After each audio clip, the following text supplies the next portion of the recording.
नमस्कार, स्वागत है आपका। आप देख रहे हैं सीएनबीसी आवाज और सबसे पहले आपको प्राइसेस पे ले चलते हैं, जहां पर कच्चे तेल में यहां पर गिरावट के साथ पिछले हफ्ते कारोबार हुआ था, लेकिन आज की शुरुआत यहां पर 8 से 9% की तेजी के साथ हुई है और उसी के आसपास के लेवल्स अब भी यहां पर देखने को मिले हैं।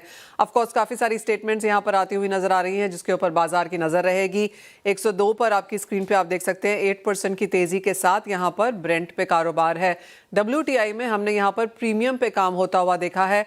माना यह जा रहा है कि as of now strait of Hormuz में करीबन 5 से 7% ही शिप्स क्रॉस हो पा रही हैं प्री वेस्ट एशिया कॉन्फ्लिक्ट से पहले।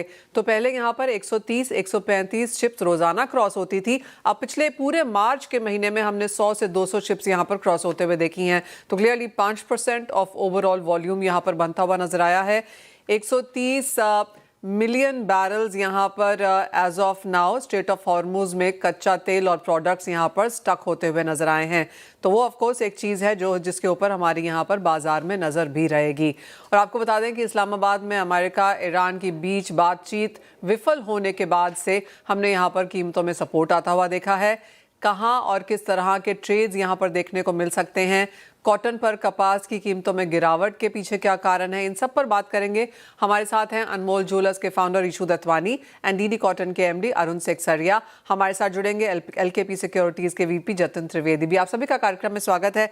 जतिन, आपसे पहले जानना चाहेंगे किस तरह की मूव्स जो यहाँ पर हमने कच्चे तेल में आते हुए देखी हैं, क्या करने की राय देंगे? मनीषा, देखिए अभी फिलहाल जो ट्रेंड है वो कहीं ना कहीं फिर से रिवर्स होते हुए पॉजिटिव साइड के संकेत दे रहे हैं। जिस तरह से डेवलपमेंट है कि होमोस से जो है वो शिपमेंट जो है वो आनी बंद हो रही है। यूएस के साइड से भी एस्केलेशन है कि पूरी तरह से बंद कर सकते हैं। तो ईरान और यूएस ये दोनों जो है वो कोई भी स्टेटमेंट्स निकाल रहे हैं, वो कहीं ना कहीं ब्रेंड को सपोर्ट कर रहे हैं। जितना डी एस्केलेशन का फ्रंट से लास्ट वीक तक ये बात चल रही थी, जिससे सपोर्ट को एक क्लियर कट प्रॉफिट बुकिंग का ट्रिगर मिला था, उसके पूरा ही विपरीत अब ये रिवर्सल एंगल मिल रहा है, जहाँ पे हमने एक बड़ी गैप अप देखी है आज ब्रेंट और डब्ल्यूटीआई के अंदर। तो जब भी ये बड़ी गैप अप होती है या पॉजिटिव साइड के संकेत आ रहे हैं, तब डब्ल्यूटीआई जो है वो ब्रेंट को आउट परफॉर्म करते हुए देखने मिल रहा है। सो ये एक ट्रिगर बन जाता है जहाँ पर डब्ल्यूटीआई आउट परफॉर्मेंस दिखा रहा है और ब्रेंट जो है वो कहीं ना कहीं थोड़ा सा लैगिंग, थोड़ा सा ट्रेल कर रहा है नामेक्स के पीछे। और जब भी डीएस्केलेशन के फ्रंट आ जाते हैं, तभी डब्ल्यूटीआई ज्यादा गिर जाता है और ब्रेंट जो है कहीं ना कहीं थोड़ा सा कम गिरावट के तौर पे जाता है। तो अभी क्योंकि फिलहाल प्रीमियम में है, तो तब तक मैं ये पॉजिटिव संकेत लेकर चल रहा हूँ कि ब्रेंट और डब्ल्यूटीआई दोनों ही ऊपर साइड की अपसाइड की पोटेंशियल रखते हैं। 104 से 107, 105 से 107 के बीच में ब्रेंट और 109 के 110 के आसपास नाइमेक्स जो है वो ट्रेड करने के लिए जा सकते हैं हायर साइड पे। तो जब तक ये दोनों के बीच में जो प्रीमियम नाइमेक्स को मिल रहा है ना, तब तक ये पॉजिटिव साइड के संकेत पकड़ के चलना चाहिए क्रूड के अंदर। ऑलराइट, यानी कि तेजी की उम्मीद यहाँ से और भी है और बढ़त के साथ ही कारोबार की एक्सपेक्टेशन। साथ ही साथ जतिन, यहाँ पर सोने चांदी में अब आपकी क्या सेंस है प्राइसेस को लेकर? दोनों ही काउंटर विपरीत चल रहे हैं क्रूड से। अगर हम क्रूड का रिलेशन देखें, तो जब भी क्रूड के प्राइसेस पॉजिटिव साइड के संकेत देते हैं, तब उसके अंदर गोल्ड और सिल्वर के अंदर प्रॉफिट बुकिंग देखने मिल रही है। टेक्निकली और अभी फंडामेंटली तो गोल्ड नहीं चल रहा है, लेकिन क्योंकि विपरीत चल रहा है ट्रेड क्रूड के साथ के सेंटिमेंट से, तो लेवल वाइज अगर मैं देखूं तो कहीं ना कहीं 4800 4850 के पास एक बैरियर बना हुआ है, जो एक ये क्रॉस नहीं कर पा रहा है वीकली क्लोजिंग बेसिस पे अगर हम देखें तो। और साथ ही साथ में इसका इमीडिएट बेसिस पर रेजिस्टेंस देखें, जो ये वीक में फॉर्मेशन दिख रहा है, वो कहीं ना कहीं 4800 के पास।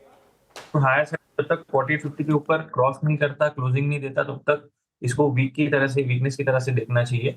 और लोअर एंड पे जब तक 4500 के नीचे भी क्लोज नहीं करता, तब तक ये बहुत ज्यादा बेरिश भी नहीं दिख रहा है। तो ये एक रेंज वॉलेटाइल पेंडुलम में चल रहा है गोल्ड जो है वो, मुझे ये लग रहा है। ऑलराइट, तो एक रेंज बाउंड ट्रेंड्स यहाँ पर देखने को मिल सकते हैं सोने और चांदी दोनों में ही। हमारे साथ अनमोल ज्वेलर्स के ईशू दत्वानी भी हैं। ईशू, आपको क्या लगता है, अक्षय तृतीया है इस हफ्ते में और काफी हद तक तैयारी वहां पर बरकरार है। जो करंट गोल्ड सिल्वर के प्राइसेस हैं, जो कि काफी वॉलेटाइल हैं बाय द वे, लेकिन अपने रिकॉर्ड हाइट से काफी नीचे आ चुके हैं। एक तो आप प्राइसेस कैसे देखते हैं और दूसरा आपकी अक्षय तृतीया में क्या तैयारी है?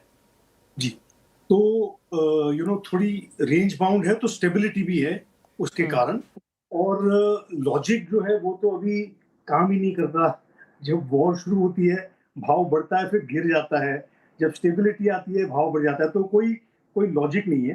पर जो बहुत ज़्यादा वॉलेटिलिटी थी, उससे थोड़ा अभी वो रेंज बाउंड होने के कारण स्टेबिलिटी है कम से कम। सरप्राइजिंगली हमारे लिए मार्च went very well. Manisha ji, हमारा लास्ट 3 साल में बेस्ट मार्च गया। मे बी इसलिए भी कि हमने गुड़ी पाड़वा में कुछ ऑफर्स रखे थे, तो बहुत अच्छा मार्च हमारा, इनफैक्ट 45 to 50% हमारा there was a gain in sales compare to the last March. तो हमारे लिए मार्च बहुत अच्छा गया। अप्रैल का पहला हफ्ता थोड़ा स्लो है, एग्जाम्स वगैरह हैं, बट अभी तैयारी है अक्षय तृतीया की और एक्सपेक्टेशन है, कॉल्स आ रहे हैं, बुकिंग हो रही है और स्टेबिलिटी का जो बेनिफिट है वो मिलेगा। जब ज़्यादा वॉलेटिलिटी होती है, अनसर्टेनिटी हो जाती है, तो ग्राहक फिर पीछे हट जाता है। तो उस कारण से एक्सपेक्टेशन है कि अक्षय तृतीया अच्छा ही जाएगा। ईशू, जैसे आपने कहा मार्च पिछले मार्च के मुकाबले यहाँ पर 40-50% बेहतर था। अप्रैल जी। स्लो है तो अक्षय तृतीया पिछले अक्षय तृतीया के मुकाबले थोड़ा स्लो रह सकता है। अभी ये जो 10-11 दिन अगर अप्रैल का देखें तो ये थोड़ा स्लो रहा है हमारे लिए, बट अक्षय तृतीया 19 तारीख को है। लास्ट में कितना जंप आता है वो कुछ बोल नहीं सकते। एक्सपेक्टेशन तो हम हमेशा, उम्मीद तो दुनिया कायम है, तो हम उम्मीद कर रहे हैं कि अच्छा होगा, पर देखो। एब्सोल्युटली। इशू, जहाँ तक तैयारी की बात है, यूजुअली ऐसा देखा गया है जब स्लो स्टार्ट होती है अक्षय तृतीया के महीने की तो ऑफर्स स्कीम्स यहाँ पर ज़्यादा बनती हुई नज़र आती हैं और वो काफ़ी हद तक विजिबल भी है। मुंबई में स्पेशली बाहर निकल जाएं तो सब जगह वेवर्स और मेकिंग चार्जेस और डिस्काउंट्स के बिलबोर्ड्स लगे ही हुए हैं यहाँ पर। आपकी किस तरह की तैयारी है? क्या लो कैरेटेजेस हैं या ब्राइडल आके उसे सेव करेगा? क्या लगता है? तो कोइंसिडेंटली हमारा 40th एनिवर्सरी अभी हुआ 4th Okay. Of April. तो हर साल अक्षय तृतीया के आसपास हमारी एनिवर्सरी आती है, तो हमारे भी ऑफर्स होते हैं और इस बार हमारे जो ऑफर्स हैं वो ओपन ऑफर्स नहीं है, we call them like a secret sale. तो for our very good clients we have special offer, पर उसके वजह से हमको बहुत बेनिफिट मिल रहा है और क्लाइंट को भी लगता है कि उसको प्रिविलेज मिल रहा है इस चीज़ का, to be a loyal customer. So it is not open to anybody, any new customer, but for loyal customers there are benefits. तो वो हम कर रहे हैं और सेल उस कारण से लाइक आई सेड मार्च में बहुत अच्छा गया। अभी भी हम पुश कर रहे हैं, तो hopefully we will have a good month. और स्पेशल डिजाइन्स एंड थीम्स के लिहाज से इस बार क्या है? लो कैरेटेजेस हैं या फिर आपको लगता है जेमस्टोन्स, डायमंड्स, क्या कुछ नया इस?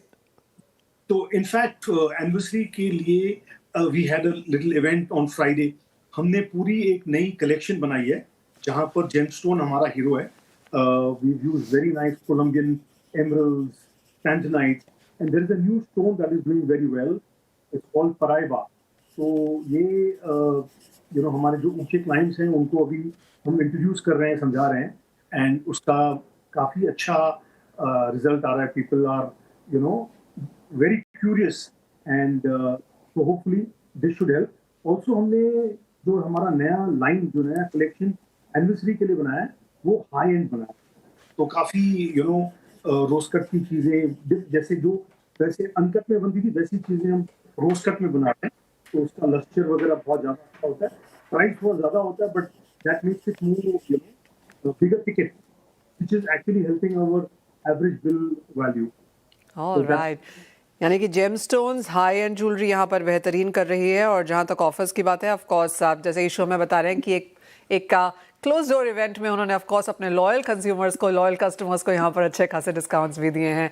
ईशू दत्वानी एज ऑलवेज बहुत शुक्रिया साथ जुड़ने के लिए, हमारे लिए समय निकालने के लिए। वैसी के साथ ब्रेक का भी समय है, लौटेंगे तो बात करेंगे यहाँ पर कॉटन की और डीडी कॉटन के एमडी अरुण सेक्सरिया जुड़ेंगे हमारे साथ।